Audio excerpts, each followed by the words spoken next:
A good car radiator is vital to the operation of your vehicle, being it is the device that removes the heat from the coolant. Without it, your car would quickly overheat, causing the engine to begin destroying itself. Older metal radiators, when well maintained, can last for the life of the car, but many modern radiators are mostly made from plastic, which expands and contracts as the radiator heats and cools, making it last around 8 to 10 years. It's very important to make sure the radiator always contains the proper level of coolant. If the level of coolant is frequently too low, it could mean there is a leak. Another problem is with a thermostat that regulates coolant flow. Thermostat problems will cause frequent overheating, which is a problem you should have checked out as quickly as possible.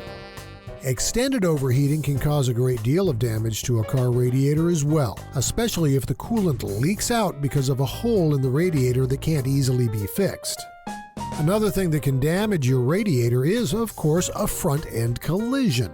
If something hits you head-on, it will damage and possibly destroy your radiator. Having a good car radiator is a must. Without it, the vehicle won't run. It's as simple as that. Let us help you keep your radiator working in tip-top condition. Warren's Secord Automotive Tire Pros is located on the west side of Kent at West Smith and Washington. They not only have everyday low prices, they also have monthly specials. Come in and ask about them.